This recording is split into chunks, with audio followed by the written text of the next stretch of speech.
Hi everyone, Honza HOMOLKA here with another episode of Fair Play Thinker podcast.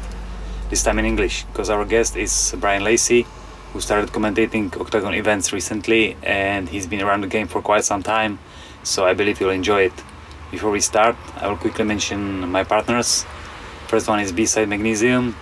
Check their website. I'll put it under the podcast and under the video, and the promo code is HOMOLKA10, the same one. The same promo code you can use for goldnutrition.cz, and for choctopus.tv you can use the promo code HOMOLKA15 to get 15% discount. Don't forget to follow MMA Shorties, who are the media partner of this podcast. And let's do it. Just try to say something. Bonjour, je m'appelle Bryan, j'ai 12 ans, où est la piscine? Jambon. Jambon.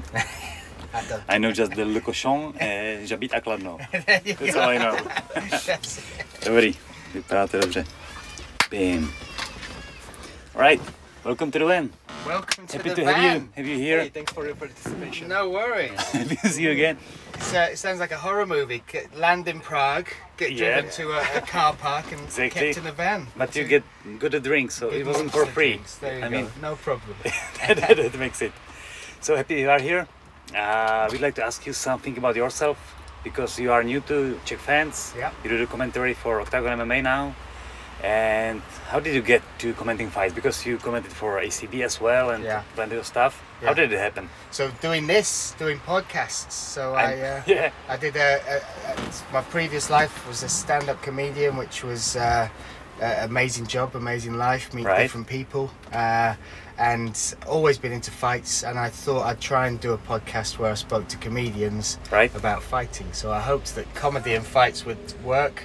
And while I was doing that, some people approached me and said, "Do you want to do some interviews with real fighters?" And I was like, "Yeah." Right. Yeah. So from there, it kind of spiraled. But everything was just from doing a podcast, doing it as a hobby, as a passion project.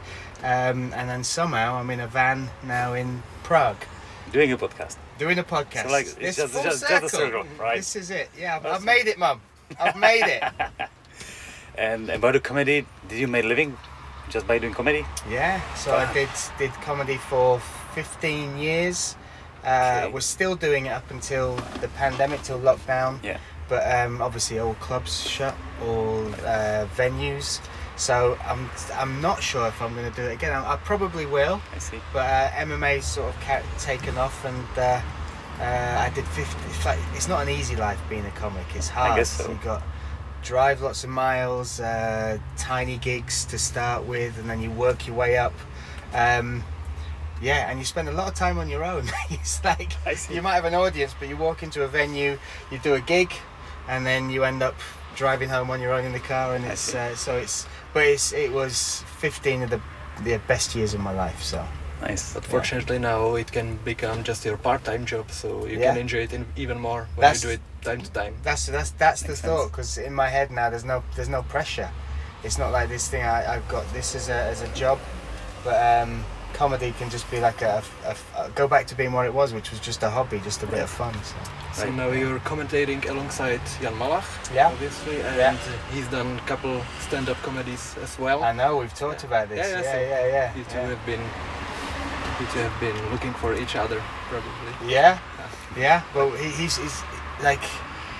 he's obviously a very serious athlete, because you can just tell. Yeah, he's got two modes. Yeah, he's got two modes, and when he's commentating, he's in, but then he's got a good sense of humor as well. He's a very, very funny guy. Yeah, very cool. I think so. Yeah. Have you been a funny guy as a kid, like growing up? That was, I suppose it's that classic story, the defense mechanism, isn't it? I was no good with women.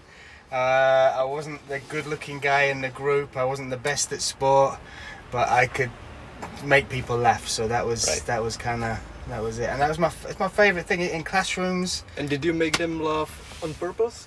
That was good one. First joke comes from the not comedian. That was good.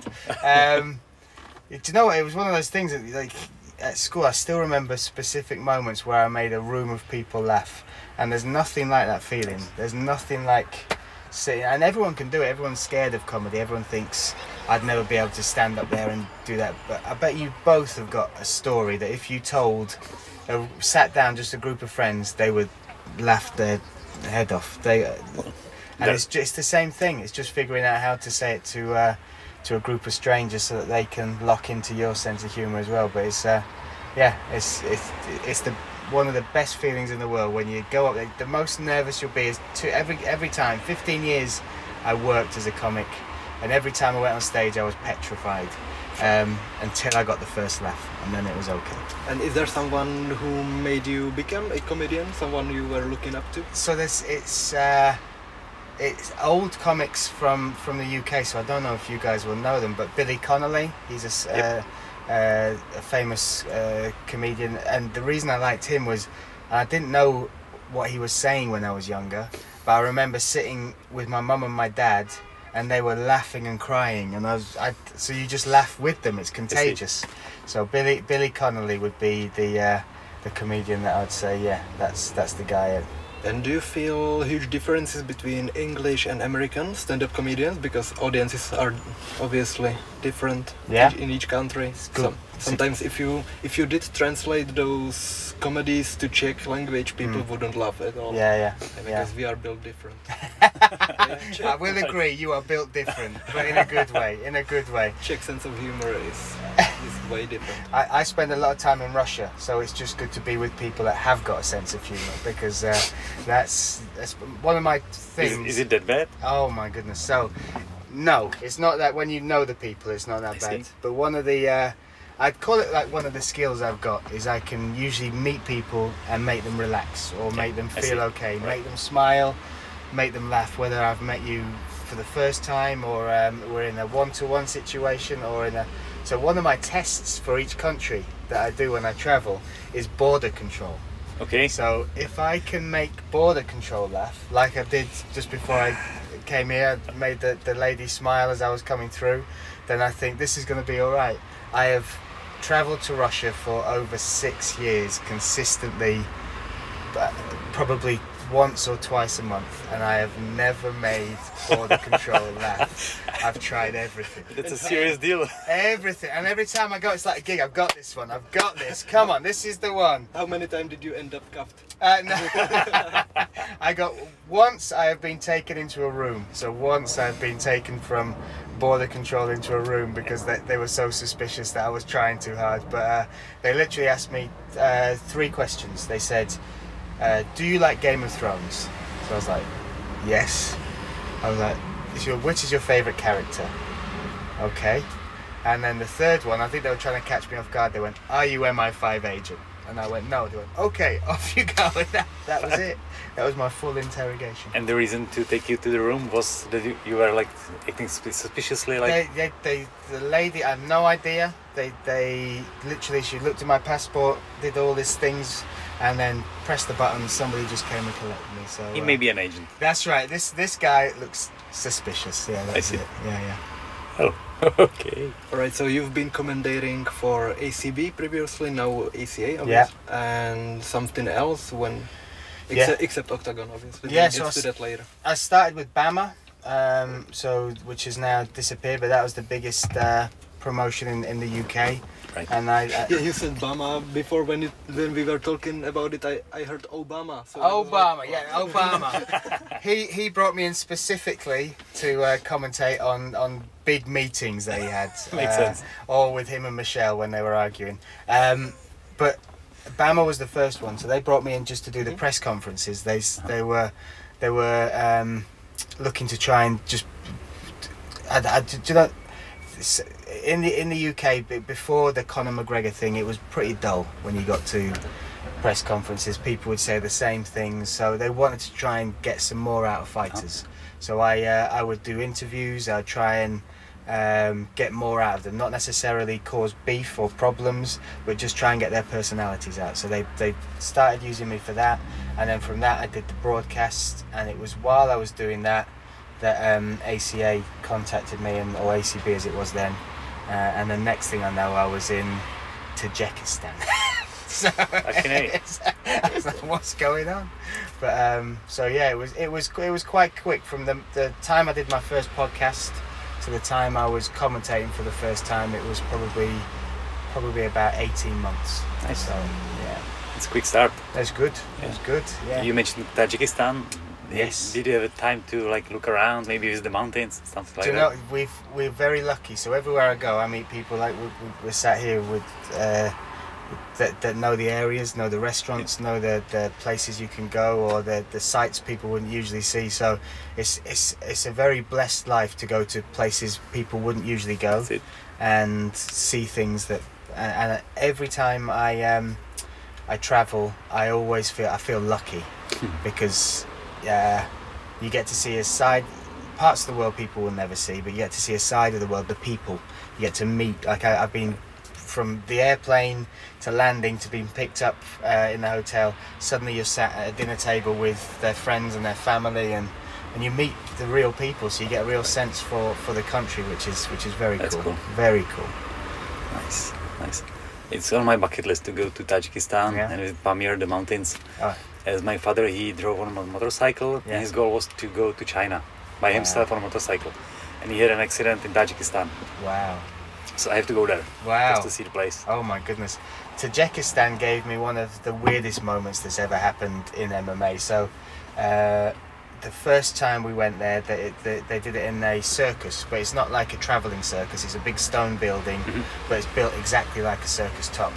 So I was in the hotel. I'd only landed a few hours before. I was asleep and my phone went, and it was my contact, and they were saying, can you go and help at the venue? And I was like, what's wrong? Well, what's wrong at the venue? What can I do? And they said, they haven't moved the animals. So I was like, right. And this is what does that mean? And he said, get rid of the tiger. They've got lions and tigers in the cages where right next to them the fighters will be warming up. Now this is 100% true. Was the fight day ahead of the tournament? 2 days before, day before, so weigh-in day. So they told me, they said they got lions and they got tigers, and the venue thought it would be good for fighters to see these primal beasts while they're warming up before they go out. And so they had a logic to it. So we went there, and I had to go, and I was with the guy who was talking. He was shouting a lot, and I said, "Have you sorted it?" He said, "Yeah, it'll be fine by tomorrow." So the next day I turned up, got a bus to the venue, got out the bus, started walking to the venue, and then I see two, not vans, big jeeps. They're with the back, and I think, what's that? And they've got 2 tigers and 2 lions in each. So they haven't taken them anywhere, but they've literally just put them in the back of a van for however 6 hours the show is going to be on, and then they're going to walk them back in. So, yeah. A different country. Right? Different country, different culture. You wouldn't be able to do that in England. No. You'd have to give them to Carlos Vermola to look after for a little while. Right. Makes sense. Jeez. Yeah. From what I've seen on Instagram and your social network, you're a big friend with Bread One Punch. Yeah. How is he? He is the absolute best. He's somebody. So when I first started doing the podcast, I had a couple of people approach me to interview fighters. So I kind of got the guts to reach out, and he's somebody I've watched from WEC all the way through into UFC. And he's UK. He's like he epitomised our fighting style. He's technical. He's got good wrestling. Like, we're not usually wrestlers, but he's got good wrestling. But he loves to fight. Comes out in the white vest and reading the newspaper with his hat on. So he was always one of my favourite fighters. So I reached out to him, and I said, "Can I do an interview?" And straight away, it was within an hour. He said, "Yeah, no problem." He was training at American Top Team. So we did this interview, and I only thought I was going to get 15-20 minutes of his time. We spoke for like 50 minutes, and not once did he sort of try and shut the interview down. I did a thing as well where I like you just did, I look at the Instagram or I look at their Facebook, and I scrolled back and I found some stuff from years ago that I asked him about. So we ended up talking all about how he proposed and how his stag do and his wife. So not just about fighting, but about them as people. And I got the best message I've ever had off of his wife after the interview. So it went out, And she said that's the first, he's been a fighter for all these years, that's the first time he's ever sounded just like him. And I took that as a compliment. That's nice, because it is. Hopefully I opened him up. But from there, he was the one that when I was doing the work with BAMMA, he reached out to me. He was doing a program called Wimp to Warrior, where you take people who haven't fought before, train them for 6 months, and then they have a fight. And he reached out to me and said, "You're always talking about fighting. Do you want to have a fight?" Okay. Like, yeah. Okay. So he trained me for 6 months for my first fight, and it was an amazing experience. It was crazy. It was hard. It gave me such a good insight into not just the fighting side, but the sacrifices, the little mental side, well, the big mental side of fighting, like carrying an injury into a fight, how much that plays on your mind, so it was just an amazing experience. I lost the fight, that's all we're going to say. And it was under amateur rules? Amateur rules, 3, yeah. Head kicks were allowed, went 3 rounds, split decision, but it didn't matter. It's given me so much experience for what I do now, to be able to, and even that small taste at that tiny level, to think about managing a weight cut, to think about managing an injury, to have a bad day at the gym or not feel like it and still have to turn up, to being scared, to being genuinely petrified of what you're doing months out, not just the night before, but 3 months away, laying in bed going, what am I doing? So yeah, but from that, so since then we did a podcast together. We've worked for BT Sports for the UFC, and now we do ACA commentary together. So he's one of those, and he's better than I would have dreamed to meet him. Like, he gives everybody his time. He is, whether it's to do with training or if you need a lift somewhere or you need some help or anything, he just, so when you meet your idols, you kind of hope that they're going to be okay. Right. And he is, like, we just had some crazy messages today, and it's nuts. We were in Sochi 2 weeks ago, and we on the rooftop of Sochi with Mats, and he's beating the crap out of me on the floor, and I'm laying under him, and I'm getting beaten up by Brad Pickett on a hotel roof in Sochi. This is amazing. This is amazing. So yeah, he's very cool. That's very cool. Yeah, I remember when I started watching UFC and downloaded some game on this time with Android, and he was the first character that you got in the game. And really? Yeah, I really didn't know anybody, so I saw Brad Pickett, Alexander Gustafsson, and I made him to like level 50, and he became my favorite. Then I got to see some of his fights, and I remember him facing 20-0 Almeida when they put on Fight of the Night. It unfortunately didn't go his way, but he made that prospect really show his potential, and he even knocked him down. Yeah. He was that close, and this is the thing he's talked about. Not like he fully accepts the loss, obviously, but what he talked about is him as a fighter, and this is the brutal part of this sport, is in his head and in his mind. Even now, even with could have shoot him. Well, kind of, but just like he believes he could. Like the chin used to be one of the best bits about him, but then he said it just started to go.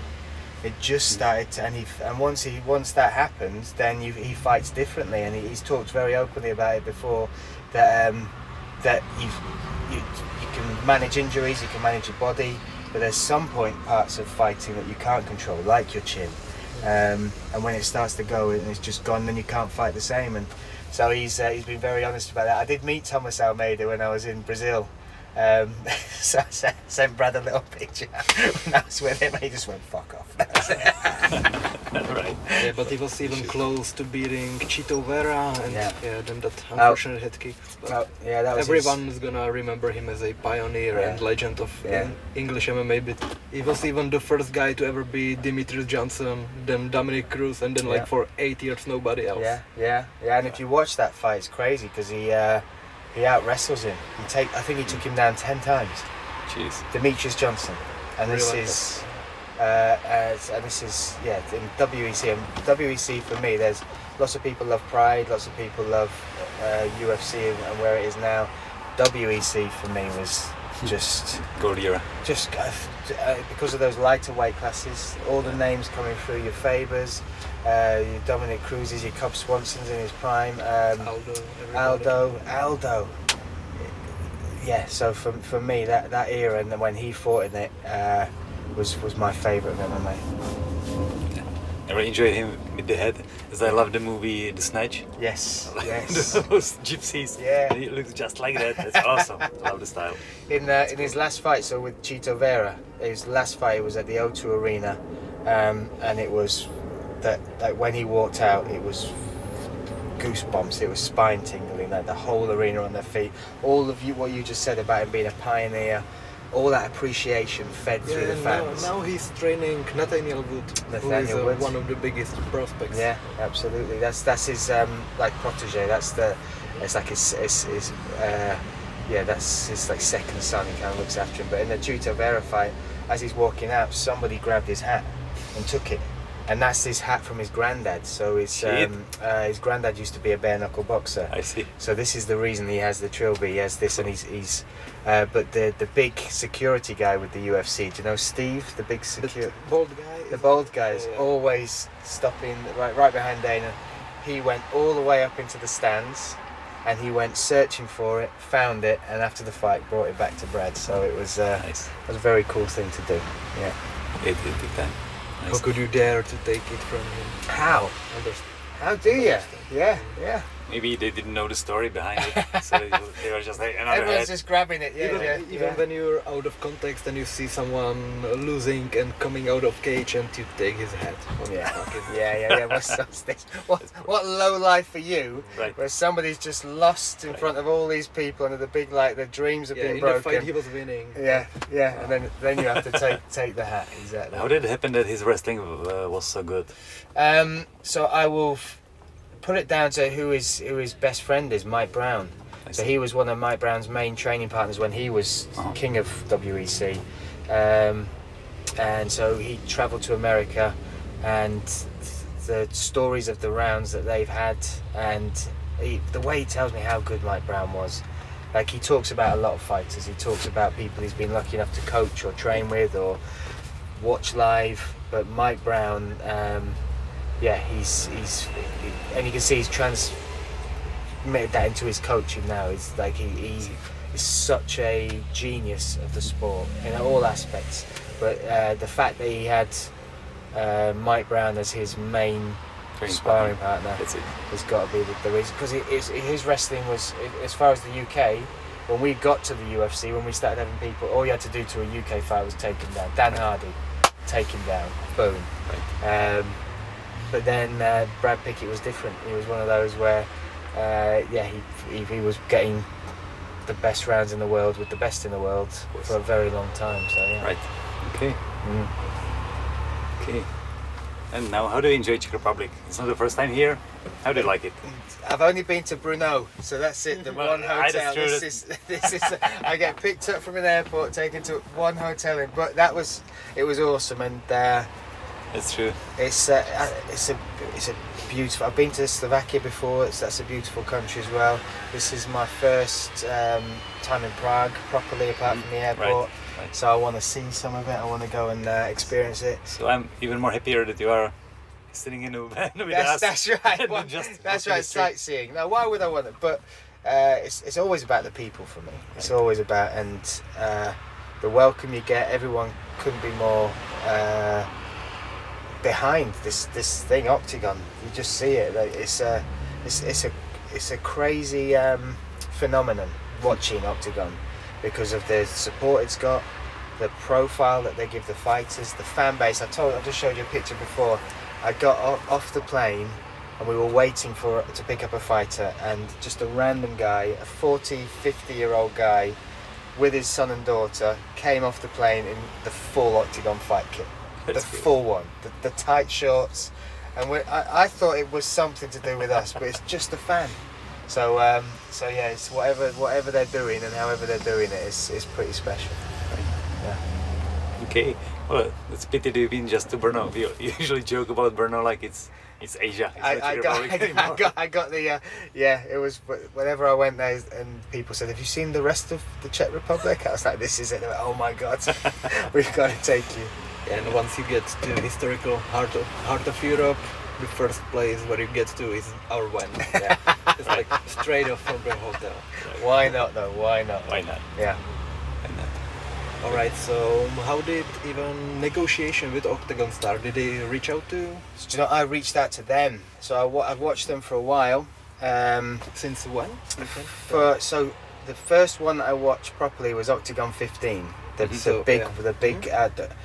So you already seen Stafek even? He face planted to a guy on that card. Possibly, yes. Yeah. I can show you later. Yeah. You look at straight, boom. This is what a brain.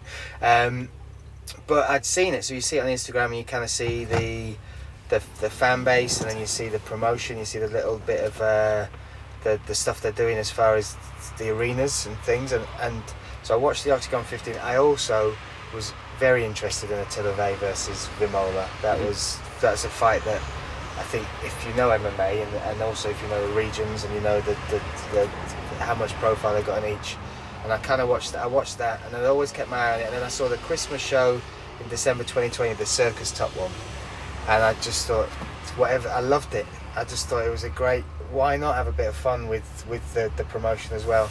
So I sent them a message and just said, love what you're doing.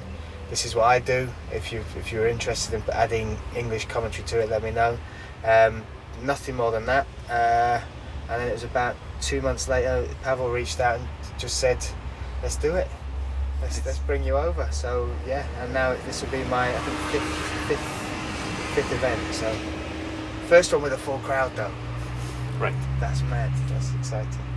When I met you for the first time, I was even surprised how deep do you studying fighters, because it's not like you watch their recent fight, you become even fan of them. Yeah, totally. Watch like 5-6 fights, and you sometimes know even more about fighters than we actually do. Like this job, it's not a job. It's really not a job. I'm so lucky to do it, and I've done sales before. I've worked in pubs. I've worked in shops. I've done stand-up comedy. I've never worked as hard as I do now, and but I'll find myself at 2 a.m. watching somebody's debut or watching a fight or trying to find highlights somewhere on a fighter, or looking at their Instagram to see who they're training with, or if there's anything else going on in their life, or whatever else I can add. And I sometimes find myself, and I think that is, for me, it's the best thing, because it doesn't feel like work. I'll sit there and I'll do as much as I can, because when I am commentating, so if I'm doing fights here to people in England or America, they might not know who Gabor is. Right. He's a big name here. They might not know who Vimola is. They might not know Pudilova. They might not know their story. So I feel like it's a big responsibility of mine. I can just turn up and I can watch a fight and I can tell you what's going on. Or I can ask the questions to like Jan or to Brad or to Hani. I can ask them questions to open it up to the audience. But I think because I'm the play-by-play guy, the guy that's not about the technique, I've got to tell the story. I hope by the time Red Corner and Blue Corner comes out, I've told you something about both of these that makes you pick a side, that makes you see deeper than just the person stood there about to have a fight. So I absolutely love it. If I like, even when I'm in a taxi with a fighter, I'll talk to them, and they won't know I'm doing it for my notes. I'll ask them questions, or I'll just try and find a little bit out about them that maybe people wouldn't know. What their life is like outside of training, the challenges they've had, anything really. But for me, it's I find it's a big responsibility that I'm lucky enough to have. So yeah, I do the work. Although my wife has now put a ban on me doing the work in bed, because she'll go to sleep. There's something about it, to be honest. Yeah, there's something. But if I'm watching fights at 2 a.m, I've got my iPad there and she's asleep and I'm twitching like that. The other night she went, get the fuck out. She was like, no more fights in bed. Like, okay. And do you remember like the stuff you see, or you do some notes, or I do notes? Yeah. So, but I've got. I don't know how I built it, but I've got a very good memory. So, yeah, I study fighters, and like from fights, if there's no footage or Brad will phone me and say, who did this guy fight, I can usually tell you what happened, and nice. Then and moments, yeah, it kind of gets ingrained in you a little bit. So yeah. I always remembered the only thing that I liked, when I had to learn something to school. Yeah, it was difficult to me to remember, but when it comes to fighting, it's so easy. Once you love it, and once you really want to know more about these guys, you will remember usually. Yeah. I mean, he's crazy. We do the breakdowns, and we spoke about it. Showed me, and honestly, he's always like, it was UFC 148, I guess, and it's true. It's the little details. Like you did one about the low kick with Sandhagen. Yep. The setups with the low kicks, and then so you got the jump knee against Frankie, and they are minute details. But this is a sport of detail. Sometimes I see a fight that I saw 2 years ago and see even more, and it makes me fascinating. So I share it with the people. Only in Czech language for now. No, for now we need it in English as well, because I like this. But then there's something like copyright infringement, and it's entirely something else. We have to go on the dark web. We have to get your own channel on the dark web. Right. Make it work. Right. Yeah. Okay, and about the upcoming event, Oktagon 26. Yeah. Which is the fight you're more like the most excited about? For me, there's obviously the main event, which is the belt, which everybody should be drawn to, but there are some rising stars in Oktagon that are going to get some big tests. You've got Teresa Badar, who's got the most experienced opponent she's ever faced.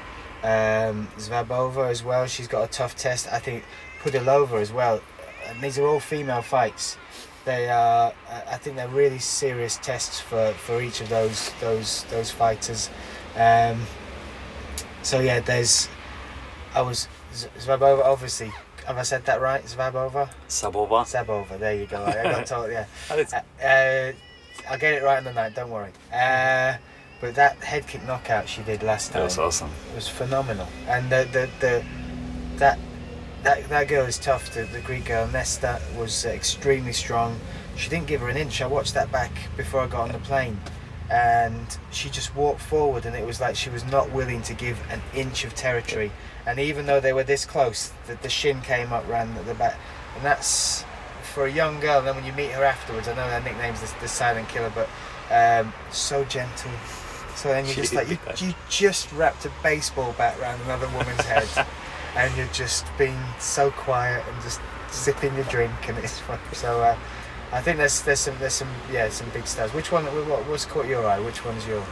Well, I'm looking for the main event, because I think this fight is gonna be better than the Carlos one. Yeah.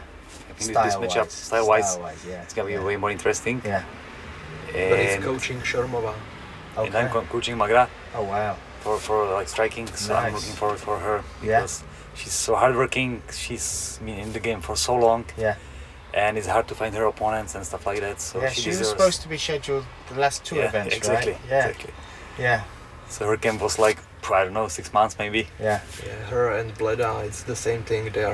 It's a way too big risk to take it, and they don't have such credentials to hype you up once you win. So if they offered you Bleda, who is 19 years old and fought 3 women, and she's way better than her record shows, so why would you take it? So then you get 3 people who decline it, and the 4th one, that brave girl, will take it. Yeah, totally. But she was very good on the pads as well. Is it now Holden, or the behind the scenes show that they do? She was doing some like spinning stuff against the bag and things like this. I mean, it's just her. It's not secret anymore, but it's her weapon that she really can use. Yeah. But she looks very like hungry. Yeah, you can tell that. You can just feel that off the off the little interviews that they did, that she's got emotion, but she's ready to let some stuff go. We started working together before the Oktagon Underground tournament, which is like a year ago, and she was always more like a ground game fighter. Yeah. So we started with striking a little bit more, and she did really good in the underground rules, which were more of a striking rules. And since then she's just stepping up, so it's gonna be good. Yeah, only issue is that she's lighter than most of girls, so it's even more difficult to find her opponent in strawweight, right? Yeah. 52. Yeah, 52 kilos, and she's experienced a lot. So now she's facing she's Penko. I'm not really sure Italian. about the first name. Chiara Penko, who fought even in Bellator. Yeah, but Bellator Europe, so she won her last one, right? So she's got some experience. Yeah, she looks tricky. She's purple belt, which you don't know what level it might be around the world. But she prefers rubber guard over normal guard, so she can control your posture and looking usually for arm locks and triangles. But I think Shormova is experienced to avoid this at all. Yeah. Maybe she could. I mean, I'm not any good on the ground, but when she takes my back, I'm not able to get her down. She's just like, I'm not able to do it. It's crazy, and she's so tiny. It's great. So once she's got the back, it's okay. I think the bantamweight title eliminator is interesting now, because you've got Basharat. So Elonen against Basharat. Yeah, Basharat is. Listen, Elonen was supposed to fight Cuero. Cuero came in a weight class up. That was the maddest thing, because the weigh-ins are live, so usually sometimes you would weigh them before, so there's no surprises. Right. But you couldn't hide everyone's surprise. It's like, what? 146 pounds? Yeah. What? And this is a bantamweight tournament. And he's just like this, Cuero. How to approach it? You don't know. He even was posting some graphics about bantamweight tournament and how excited he is, then came up as featherweight. Yeah. Bang on the 146 limit. But I think Elonen has got a much tougher fight now. So the Basharat family, Javid, I've forgotten the first, Farid as well. They make it even more difficult for us. They bought from London shoot fighters. Exactly. Then showed some incredible highlights in their early careers. Yeah, they're good. They really are good. They come from a good camp, and Elonen, he's got experience. But I think this is a difficult one, and I think it's a much tougher battle. I think it's also it makes it interesting, because if Elonen does win, that's impressive, and actually I would be very impressed if he can beat Basharat. Yeah, and it will be even in Czech Republic a high-profile fight, because we are familiar with Basharat already, and if he pulled off a victory and made it to the finals against Macek, he could be so famous. In one night. In one little, and all thanks to Cuero eating donuts. Big fan of donuts. But he was so ripped, I don't think he could even make a bantamweight. No chance. But he hadn't fought, so that was his first fight since I think 2016. So he had 4 or 5 years out. So I was curious as to why he was, first of all, like why he got that spot, because it's a big spot. Yeah, you travel to Czech Republic and then. Oh, I'm sorry, guys. But you know, as a fighter, you know if you're off weight. You know, especially that much. It's that not much, like, exactly. It's one category. It's not like a few 100 grams, or it's that's mad. And then to just turn up and be.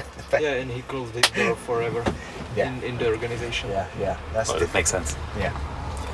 I'm looking for the guy from Finland because of his haircut and the mustache and that style. I love it. Mate, this is, and just cheering. So he cornered another guy who fought, I think on Oktagon 22, and he cornered him, and I thought, well, that's a pretty cool looking corner guy. That guy's, and then it was like, oh, he's fighting. He's fighting on the next one. He's fighting on the next one. That's awesome. But he's got some skills as well. He's well-rounded. Yeah, very well-rounded. Some nice jiu-jitsu, fun. Have you seen his carp flip-flops? Of course, yes. Yeah. Anyone who rocks those. That was the second most shocking moment on the that weigh-ins. First of all, the missing went in it. Then Andre go, "What's on your feet? What have you got?" Two fish. Yeah. I'm just a fisherman, so I took them. This is it. This is what we do. Right. This should be good. Yeah. And you got some Oktagon news? Yeah. There was a press conference tonight, so some of the most news just in. You need to do like a news thing. Yeah, of course. we knew some of them before, but I was waiting for the press conference because I didn't want to tell something that I'm not supposed to. So first of all, Vojto Barborík, who just made his first KSW appearance, is facing lightweight champion Ivan Buchinger, who's looking to become the first Oktagon double champ. Yeah, so Barborík is a brown belt on the ground, and he showed a great skill in KSW against black belt, who he was supposedly to be better than him, but it turned out to be an onslaught because he just made the whole canvas red, and after that the rest of the tournament you could see it there, and against him is Buchinger, who I think has almost 20 submission wins. He's been chasing all the European titles. He even challenged PARTNEŽI for the KSW title, but it didn't go his way.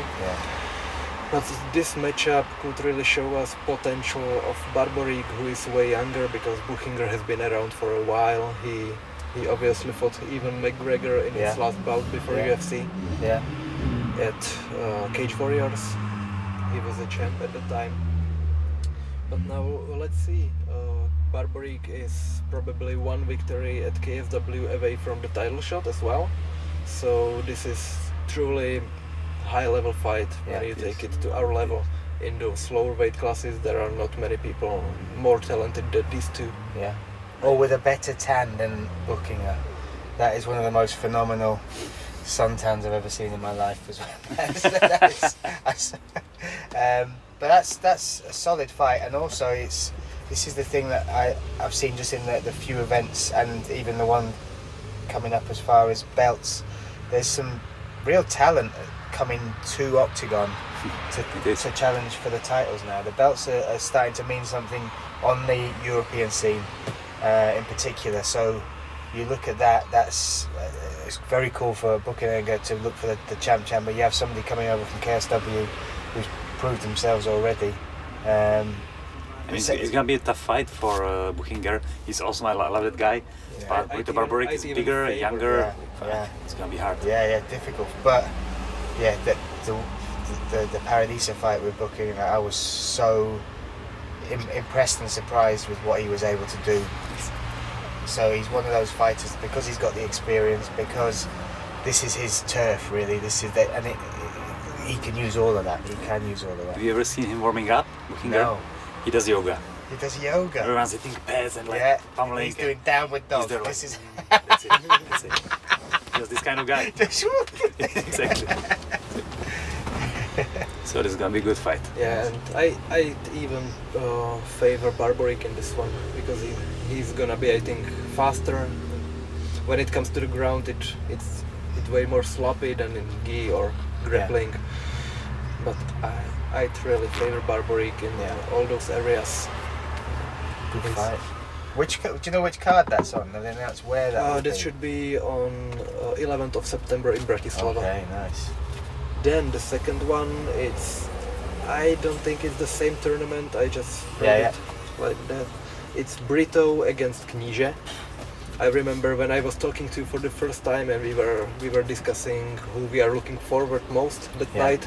You brought up Brito against Bríček, and I was like, looks great on paper, but I think it will be more of a lackluster.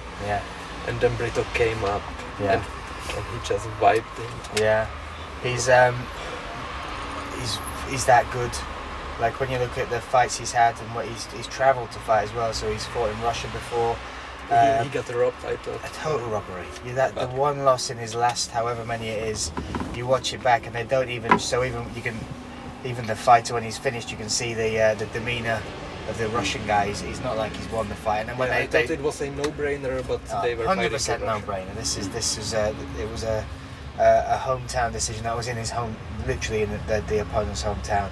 But he dominated him, and that would have been his first decision win. So all of his other wins are finishes. All of his other wins. So, but it was before the fight against Bricek, right? Yeah, he lost and then... Yeah, then he lost. So he lost that fight, but he didn't lose it. In my eyes, he won that. And then he did what he did to Bricek. His striking's that good. He's got that power that is hard to... He dropped him with a jab. With a jab. Yeah, it's hard to describe. Some people have that touch. It's one of those things where you might not look, he doesn't look like he's heavy set or be a power puncher, but they've got the technique, the timing, the range, and they've just got that death touch, and he's got it. So I think against Connolly, I think that's a tough fight for Connolly. But it's going to be so interesting because it's Connolly. It's like one of those things you kind of... it shouldn't be an adjective, it shouldn't be a way of describing it. It's like McGregor, you can't pick it because it's McGregor. It's one of those where you never know what's going to happen, and with Connolly, he's defied so much already, and he pulls out victories from crazy... And he's so tough, he's tough as nails. And you heard about his leg? Yes, so I heard about it. He can't bend it at all, and he's still wrestling and kicking with it. But also striking with it, so the footwork is so important when you're closing down an opponent or getting range, and it's mad. It's crazy to watch. He's fighting with one leg, but he's made it into a weapon. When he's on the ground in side control or half guard, that post does not move. Right. Yeah. You cannot break it. You are pinned to the ground. So he's turned a disability into an advantage, which is mad. And people say when he kicks you to the leg or something, it's like if you got hit with a metal. Yeah. It literally is. Yeah. It quite literally is a big metal bar. But even Vämola, who fought him and beat him quite comfortably, he said that his background in judo makes him really tired once he's trying to take him down. Yeah. And the other thing that you take him down on that healthy leg, then he cannot use the second one to stay. Yeah. And once you're attacking the other one, it's so difficult, and he throws you easily. That's crazy. But think about Brito when he fought Bricek, and there's a big gap between lightweight and welterweight. Yeah, those 15 pounds or 7 kilos. And he used to fight at lightweight, and he moved up and fought Gabor. Yeah. And everybody was like, he's gonna be, or Speed is gonna be on his side, but he's not gonna be strong enough for the weight class. He's gonna get thrown around. And then he came against Bricek. Yeah. And you can see that he understands those ranges so well that he knows the punch will not hit him. He doesn't flinch at all, and instantly counters. Well, the Gabor one, that was not a fluke knee. Of course, that was a perfectly He timed, knew that takedown was coming. even the fact that it's a glancing knee that it caused a big cut, but even the fact that it's that close, that was meant to be that close. That he knew he was coming, and he timed it with the jab. He knew his head would be lower. Yeah, totally, and used that, and it was beautiful. You watch it, and people are like, no, that's a lucky win. That is exquisite. It might be ugly to watch the blood and everything else coming, but as somebody who appreciates, again, that thing of understanding timing and range, and then having those weapons, not just being a fighter that's limited in their vocabulary as far as what they can use. He can hurt you with anything. He's got spinning attacks. He can stay long and use range. He's especially in this promotion, I think he's a potential superstar as far as... Yeah, definitely. He's only been here twice and beat 2 superstars. Yeah, but look at the way he's done it comfortably in the first round. Boom! And he got the bonus as well. Did he get the bonus? He got the 2,000 bonus. I think he had to get it. He should order them. Of course. Alright, so let's move on. Another one is Bojan Veličković against Alex Lohorey, who are 2 welterweight prospects from outside the country. Yeah, both of them made it to higher leagues, and Bojan even fought people like Darren Till. Yeah, and he made his mark in the UFC, in PFL, and now he's in Oktagon. He's so great guy. Yeah. Plus, when you take into consideration how well and how fluently he speaks English, you cannot dislike this guy. Yeah, yeah. And then he comes in and gets those guys easily, destroy them. Yeah. Like for when he appeared for the first time last tournament, it was even better than I would suppose. Yeah, the leg kicks. He picked that weapon perfectly against a very athletic opponent, very strong looking opponent, and he took his base. And the first kick was the story of the fight. So he buried it right into that. Yeah. So when you were able to hear it in the hall. Yeah. And you know when that sciatic nerve, when it's all the way down there, when that gets, it's one of the things when people who don't, who've never been kicked in the leg kind of go, because you watch it and you see fighters take lots of them. You see fighters kind of conditioned to. It depends. Yeah, it depends. That's it. But even like 2 or 3, and they're like, oh, why is he limping or anything? But you're like, please let me kick you in the leg just once, just once. I remember the first time someone did it even to me. With shin guards. Even with shin guards. Even with shin guards. Even like I remember the first time that I was doing any sort of striking thing, and it was just 1-2 kick, and the guy just went, and it wasn't even hard, and I was like, what the fuck is that? Like I was like, I can't do that lots of times, and they go again, and I was like, oh. And you can condition outside a thigh, but not the calf. Not the calf. Not down here. Not when you got in there. You see it with like Michael Chandler when. That's perennial nerve. Yeah, the perennial nerve. So yeah, but this is a great fight. This is awesome. Lahore is a character. He's a very what do you call it? Polarizing individual. You kind of love him or you hate him, or but he's done so well in Octagon, even with his losses. Going up a weight class, going to middleweight, fighting Leandro Silva, taking him to a decision. That was a catchweight, wasn't it? At 82 or 83. It was a title fight, I think. No, not against Leandro Silva. Leandro, Yeah. It was 80 kilos. And he fought Vimola as well, right? Yeah. On like 5 days. 5 days notice.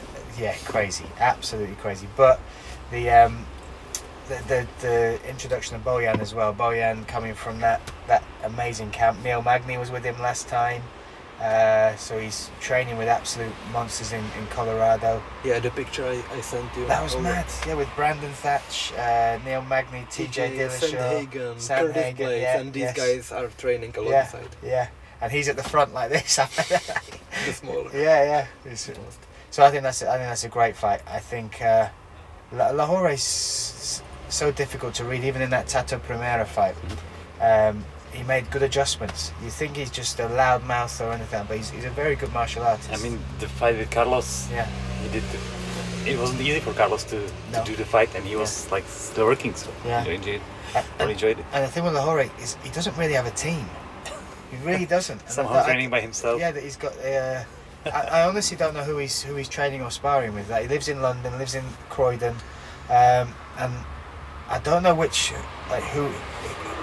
I honestly don't know who he's preparing with as far as so that makes it even more impressive that he's probably not getting the level of sparring or the training or the conditioning that you'd expect. But he came here, and then his last fight, especially the Tato Primero, back at welterweight, I think he's held titles in BAMMA welterweight, and I think he's just so hard to solve once you're in the cage with him. Yeah, so I think it's a great fight. Bojan is a brilliant addition, but this would be whoever wins this has got to fight Cosmo next. They've got to. It's got to be the next one. But the welterweight is so stacked. It's so good. And they're still signing new fighters. Yeah. Another welterweight matchup that came to my mind, they announced today, is Robert Pukac against Matej Kertész. Yes. Kertész, once he gets to Octagon, he's from Hungary. Yeah. And their language is so far from Slavics, so that's we are not really related to them. But 2 or 3 fights Kertész had in Octagon, he instantly became fan favorite here. Yeah. So we see him as our fighter. That's cool. Yeah, and Pukac will defend in Bratislava, in his city. Wow. Yes. So it will be, especially for Slovakian fans, a huge event, and maybe even fans of Kertész could come over and enjoy the fight. Yeah. It's not that far away.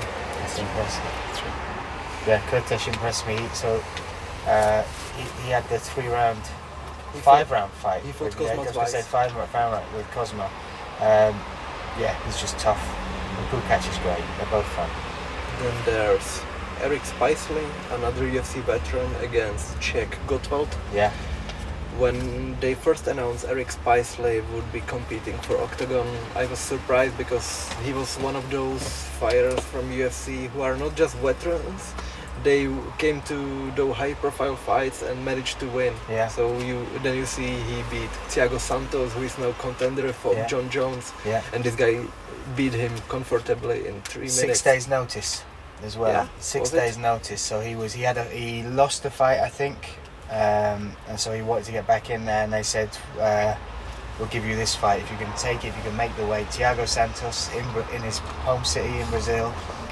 You won it. I think it's like this. Santos is on the rise, and he took it, and it was a beautiful finish. Yeah, and he executed omoplata sweep and then took his back and finished him. Yeah, it's amazing. Yeah, stunning. You're not really used to see those elite fighters get sweep like this. No. I was amazed when I saw it again. Yeah, no, very good. And he was very cool when he came over. He came with his girlfriend and his corner from TriStar as well. I think he came to Prague 1 week earlier, or he spent a week after the fight. A week before, came while cutting weight, wandered around Prague and took photos and did that. But I'm not familiar with the other guy, so can you tell me anything about him? He challenged for a title in Germany. Then he fought that. I think his name is Putz. He's another Terminator. He wanted to set up a fight of 2 Terminators. Yeah. But he ended up short in 5 rounds, which is something that not many Czech people experience at all in their careers. 5-round title fights. Yeah. And then he came back to Czech Republic, to Oktagon, and it's win and lose. I don't know what's his last fight, if he fought after Underground, but he's a great striker, but he will have to prove and show his redemption. Yeah. Well, Spiceley was close to getting Narushka. Like, he rocked him a couple of times. I was about to say that. His striking was really good. Like, he was precise, finding those angles. Yeah. Like elbows, jumping elbows, stepping elbows, and things like that. And he in that fight, they were both connecting. So they were, and he even said, I felt like I buzzed him a couple of times. I felt like but Narushka's so durable. One of my main notes about him was just how tough he is. And Narushka as well was throwing lots of hooks, big hooks, and the only straight shot he threw was in that second round, the straight right down the middle, and that's the one that knocked back Spiceley. So after the fight, Spiceley was really upset with that one little mistake, not respecting the durability, I think, of Narushka, and also like expecting the same things, those hooks to come, and he thought, I can deal with these, but then one came straight down the middle. And he told me he becomes a little bit lazy once it comes his way in the fight. Yeah. You told me the only times you got knocked out were when you were winning. Always the first round when I felt good. I was like, hey, I got it. That's it. What happened? It happened to me 4 times, always in the first round. Really? Like in the first 1 or 2 minutes. Yeah. Always like that. Wow, crazy. It's such a brutal sport though, isn't it? Because it's that game of millimeters. One thing can happen and you can have the best camp of your life. You can be in the best shape of your life. You can have the best warm-up. But everything can be in place. Home can be great. The gym feels good. Everything in the hotel, and then it's over in 15 seconds. Whereas you can have the worst camp. You can have problems with your girlfriend outside there. You can be arguing with the coach before you walk out. They can play the wrong walkout music before you go there. All these little things can happen, and then you have the best performance ever. There's no recipe for absolute success in this. It just sometimes happens. Just sometimes happens, and that's the best and the worst bit about this. Right. Yeah. And then you don't want to be the one who analyzes it and predicts the finish. Like watching 20 and hours. And then the people, Connor broke his leg. You should have known that. Yeah. All right, I should. Come on. You should have had access to those doctors' scans. Another one is Mikulášek against Bolo. You've seen how many fights of these guys? One of each. So, right, so you've seen Mikulášek. Yeah, I've seen him have his toenails trimmed. Yeah, against Roberts. That took longer than necessary. Yeah, like I've seen people with. And camera guy was enjoying it. I know. I was like, there's some foot fetish going on here, because it was zooming right in. It was watching the referee trim them, do this. I thought I was going to paint them at one point.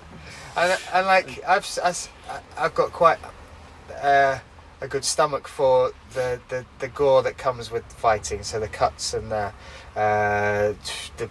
welts, the bruises, and that. That made me feel more sick than any of that. You show me a 6-inch gash across the head, I'm fine. No, you show me another man, and they were the worst. Like, what's he doing with his toes, mate? I know. That's what you work with. Look after them. Come on. You get all these crazy sponsors at Oktagon. You get the gold fingers, and you get these crazy, whatever they're called, the food ones. Maybe there should be like a pedicure company just for Milošek. That would take care of them before fight. Yes, I'd chip in. If it saves me not having to watch him have his toes done again, I will pay up to 50% of that thing. Right. And Mikulášek is facing Tomáš Bolo, and this fight was actually scheduled before, but then Vémola lost his opponent and Mikulášek stepped in. So yes, for the worst neck crank you're going to see in your life. I think it's the Steiner recliner from WWE. The Steiner recliner. Right. Oh my God. Right. Yeah. And when I was watching the press conference and ahead of Vémola Mikulášek, Bolo was just in very back of that, and nobody was asking him anything, and I felt bad for him. Then he fought Kalashnik, and it was at welterweight, and now he's coming back to middleweight because the cut was very brutal, and it could be a part of the performance. And now it's in Ostrava, which is Mikulášek's hometown. Even though, or despite his results, he's lost many times. He's still popular, especially in there. So it will be for the fans. This is the other thing you see with these fights and these cards. So tomorrow, Saturday, sorry, there are fighters that have got records of 10-9 or 8-6, and like you look on, as somebody who's in the sport and then goes and watches and promotions, usually you will see. Usually it would be very rare you'd see records almost that balanced with that amount of experience, so almost a 50-50 record, but they've got such a fan base. It must be off this Oktagon challenge. It must be off, but they're fun fights. They have fans for reasons. So even when you look at their records, these are some of the fights where it's not just about that. You look at what they give the fans, the type of fight they'll step in there and give the promotion. So they earn their spot, and they're fun to watch.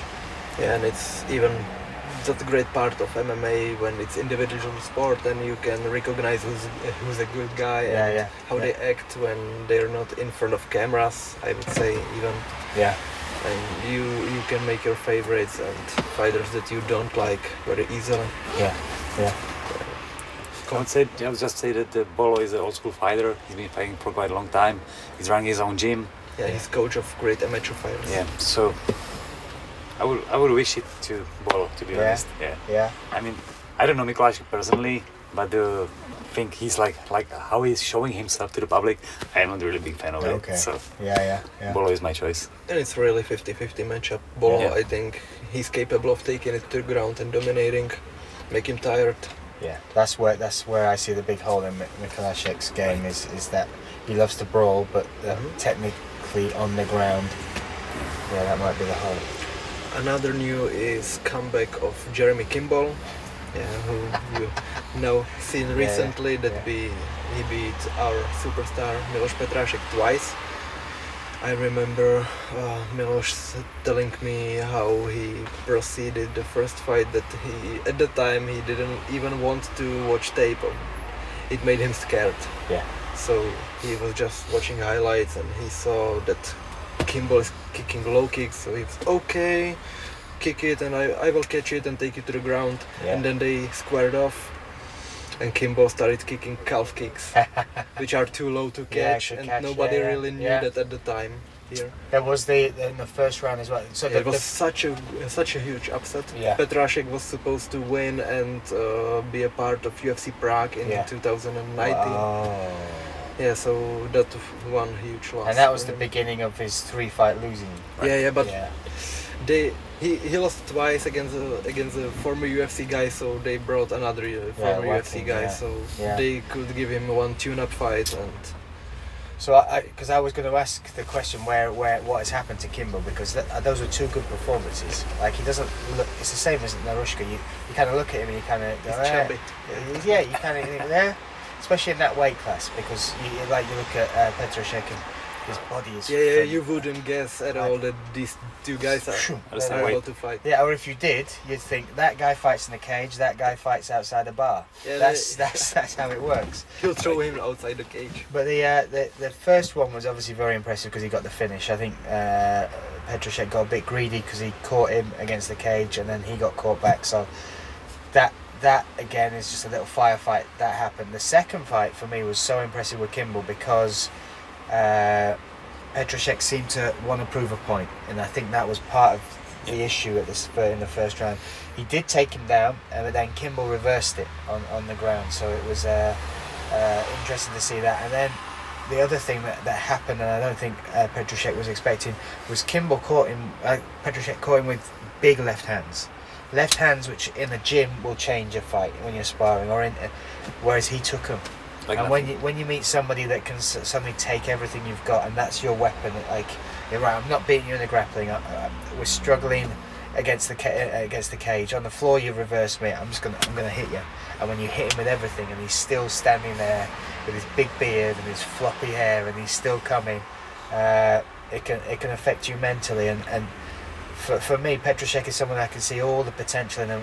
Andre Reinders has talked to me about. Said in the gym, he's a world champion, but the mental side is something that is difficult to train. But you told me he's in the best shape he's been in, and Andre said to me last time, he said mentally he feels like he's in the right spot. So again, it's one of those things. Those losses, maybe they're the best thing that could have happened to him. Maybe this will turn it around, and this is where he puts all that potential to turns the potential into actual success. I did a podcast with him like 14 days ago, and he feels really good. He quit his job, focuses just on training. So I guess if any time he's gonna be in the best shape, it's now. And his opponents, I got the taxi with. I get his pronunciation right. Neferanovic. Thank you. You have to sit next to me when I'm commentating. Is that okay? Whisper it into me, or I'll just pass you the mic every time I've got to say it. So he has a full-time job. He works on a farm, his own farm. So he's doing the crops, the wheats, the all the barley and all that stuff. So he was talking to me about how hard it is to train while you're doing that. So when you switch, and that's a physical job as well. So then you've got to get the energy to train in the morning or train afterwards. So those little switches, and people kind of, it's a leap of faith to quit your job. Right. But actually it can make a huge difference in preparation. You have to take the risk if you are serious about it. You just have to do it. Yeah. And he for some time called it a day. He didn't want to compete anymore, and fortunately he realized that it was his life, and if he did realize it at 35, it would have been too late. So now is the right time. He's, I think, 27 or 28, and he could still hit his prime and show even more than he did. And he's loved by a lot of people. You can feel that because he does the analyst's job as well. So they bring him in for the studio for Oktagon. Everybody talks well of him as far as just he's. In fact, it was Betty who was telling me. I asked her about a few of the fighters that I was unfamiliar with, and she would say everybody loves this guy. He's just good energy. Always positive. Always positive. Looking great. Yeah, exactly. Yeah, I hate him. What a prick. He is.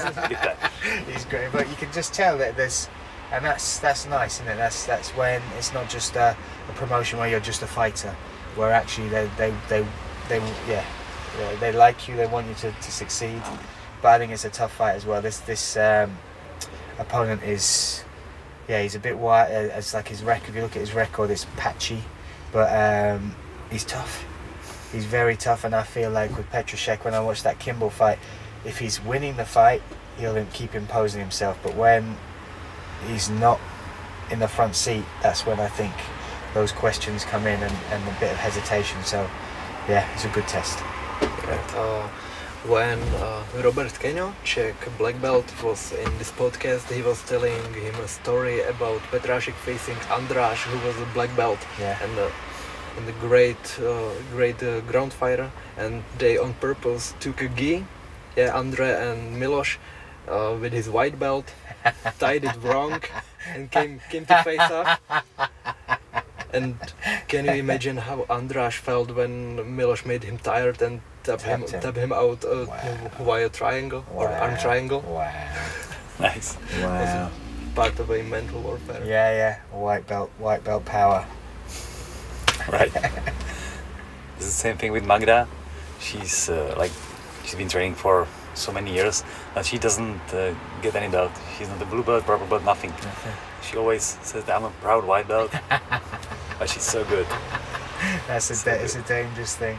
They did it with one of the UFC fighters. I've forgotten it wasn't a very well known one, but he was. But they sent him to a gym, as in he went with lots of black belts, and he went in as a white belt, and then they filmed it and he tapped them all out.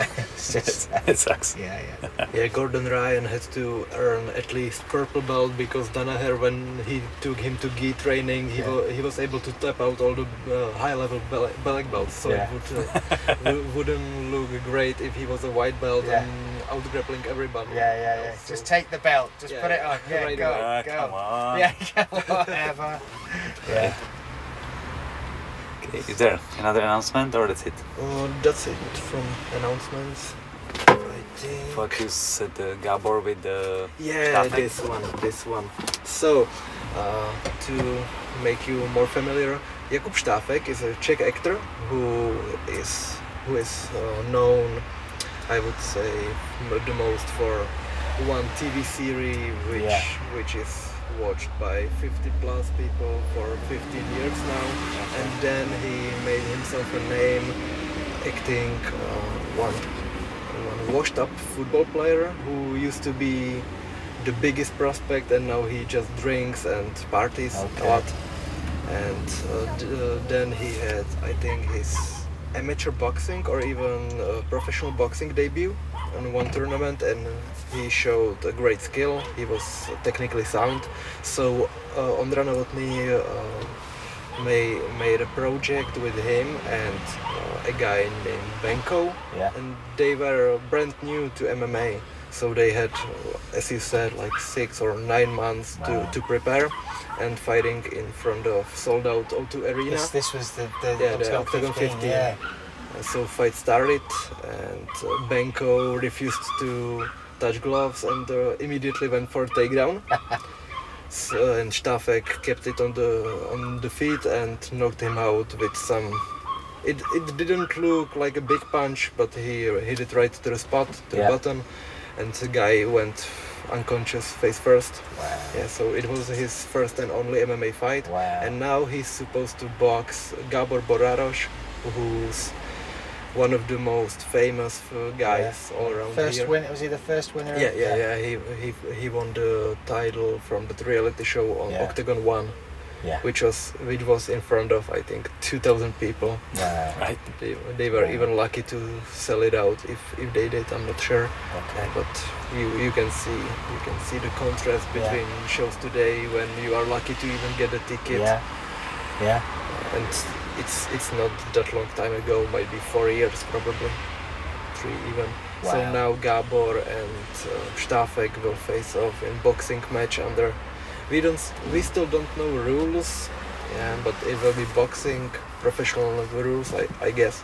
And it will be another underground show. Oh, okay. So there will be modified rules, like mostly for Thai boxers. Yeah. and maybe even some fights, pure Thai boxing. Yeah, it's the very first Octagon event between the ropes. Okay, wow. Okay. In an actual ring. Yeah. So it's gonna be the same event as BAMMA versus Mapo? It would make sense because they don't really want to make too many shows, and it can make some huge numbers when you make these two matchups. Yeah. So would this be like a Jake Paul fight in America? Is this something similar? Is this guy? I mean, is this guy known for his personality, or is he a talker, or is he just? Is it different? Well, he did the performance pretty good. He knocked that guy out. He's a showman, and he's a showman. And that football theory, I remember he came for weigh-ins with a helicopter or something like that. Oh, there you go. So there you go. We should do the next podcast in a helicopter. That's. Well, I have to save up some money for that, I guess. It's brave though, because Gabor can bang. Absolutely, he's scary little scary. I was gonna say scary little dude, but don't let him hear me call him little. So yeah, that's crazy. But again, this is the thing. They Andre and Pavel seem to know how to tap into. Yeah. I think it's a good matchup for the views. Yeah, for sure. Exactly, for views. Yeah, definitely. Yeah, you can take some brand new fans to the sport. Yeah. Not the ones that you would really wish to. But they will pay. I think these are the ones that write those hate comments on their videos and stuff. Keyboard warriors, those ones. Yeah. I was supposed to fight Gabor. It was Octagon 3 to I don't know. It was in the beginning. But I got a staph infection. I had to pull up the fight. Oh, no. We were scheduled to fight. Dude. It didn't happen. Maybe luckily, I don't know. No, that would be fun. That would be good. And back in the days, it could have been good, I guess. It was like 50-50, I guess. But that's cool. That's it's a story. Cool. But staph infection is no joke, though, right? It's not. It's not. It was the MRSA version, the shittier one. And it happened in Thailand, and I came back home. The infection was still running. My hand was like this big. No. It wasn't good. No. But horrible. Right, so that might be it for today. That's the event, right? Right. Something else you want to discuss? No, I don't know. Anything you like. We're just chilling in a van, so whatever you want. But no, it's good. Thank you for having me. So actually, how do you like the van? Do you know, I said this before. This is the second shooting video in this van. Yeah. Because the first one broke a little bit, so I had to use this one. It's not ready yet. I got some things to listen, I said fix. this to you outside. I'm an old man now. I don't want to go. I like camping holidays. I want to take my wife and my daughter round England, and I want a camper van. This would be awesome. But this is cool. This is very cool. 2 months podcast. Yeah. Casting. Right. Just change the angle of the camera. People have because we're sat just literally where people can walk, but people have been looking in, and I think they're half expecting us to be shooting porn. This is. But now we're just talking MMA, guys. Fortunately for us. For me. Right. Oh, stop it. Cool. I'm interested in the commentating stuff. Yeah. How much do you prepare what you're gonna say, and how much do you react? Well, what happens? So in the fight, it's all reaction. I have I try and lean on the expert as much as possible. So I sit next to great people like Jan, Hanny, Brad. I've sat with Frank Mir before, Luke Barnett, all these people. So from my perspective, I might know what's going on in the fight, but what I try and do is hopefully ask questions which help people at home understand a bit more about what's going on, or what the options are from the position. So when the fight's on, I'm just switched on to the fight. There's nothing pre-prepared or anything. If it's a dull fight, and they do happen, I've got my notes so I can talk about, and again, this is part of my job, making that interesting. So again, I've got all my preparation, all my notes to try and tell them about the person, or to give an angle on something, or to look at who they train with, their camp. So hopefully, I never run out of stuff to say, but hopefully most of the time I've done all the preparation, and it's the fight that does the talking. So I usually don't need to lean on this too much, apart from the intros and the little bit of information. But the rest of it, just live and trying to get as much out of the person that I'm with, especially like with Jan, because he trains with a lot of the people. He's been around the promotion. He can give me insights about the coaches, the history, some of the if he sparred with the guys, some very deep stuff about their technique and things like that. So if I can tap into that, so that the people watching at home can get that as well, that's sort of what I see my job as. Yeah, makes sense. Yeah, I find it as a blessing as well, because I see all those people who think it's just violence and no strategy at all, and you can show the people what actually happened, how that happened, what could have happened if they hadn't done this and 100%, done that. And then you can get entirely different perspective and admire those people even more. Yeah, totally. And that's what I see as my.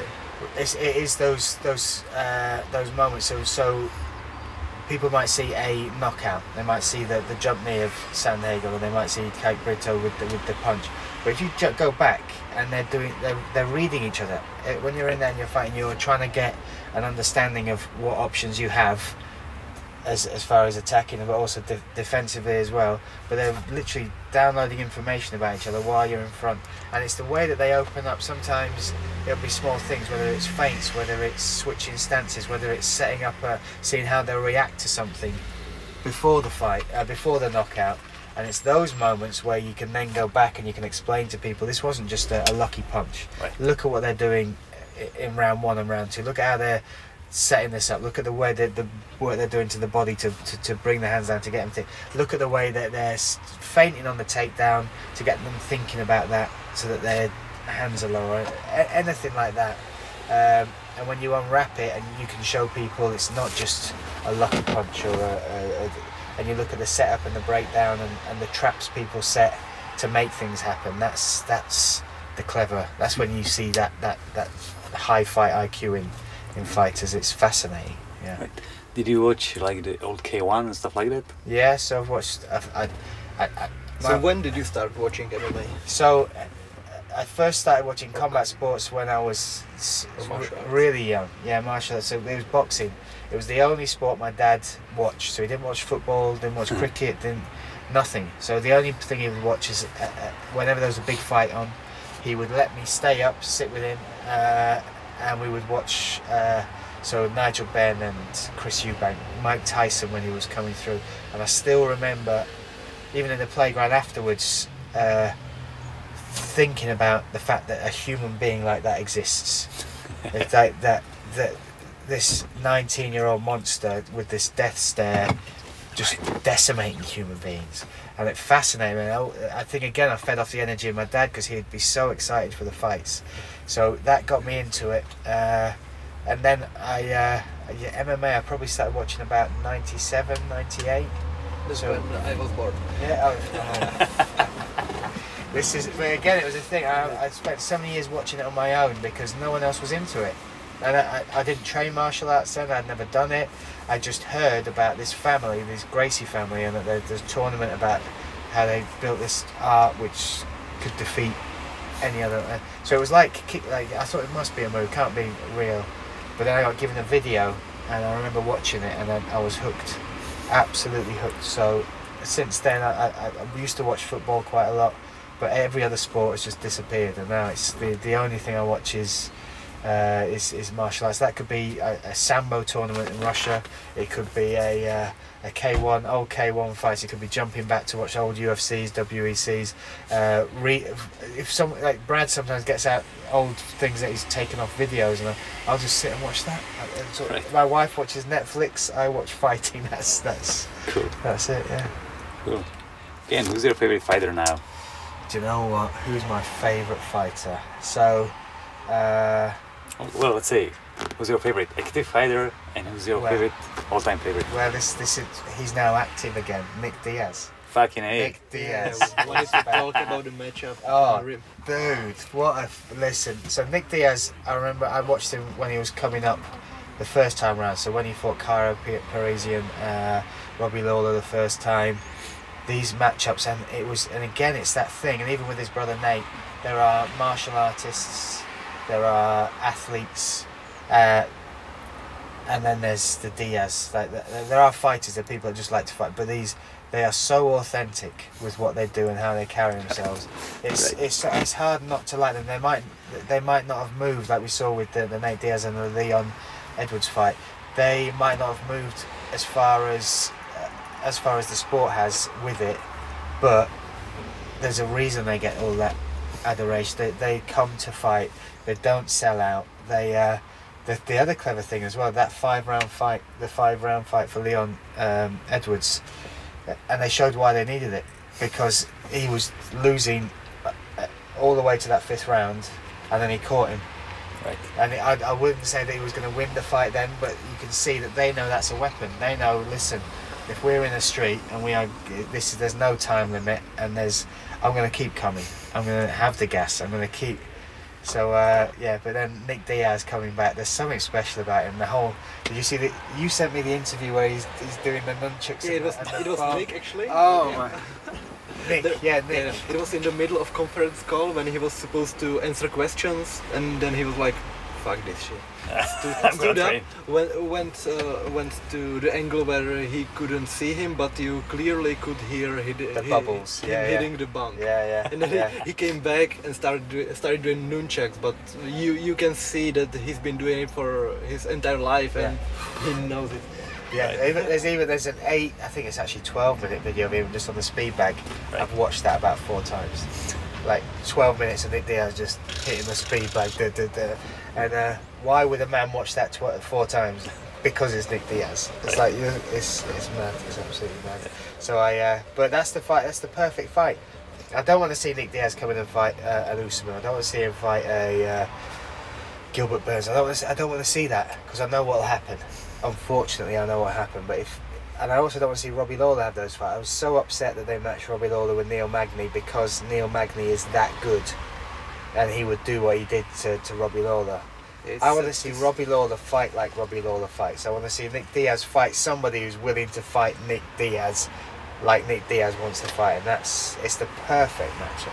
Yeah, these guys are so favorite fighters for everyone, and they made it to status of legends, so you don't want to make them gatekeepers at all. No, it's unfair. But the first fight was mad as well. It was.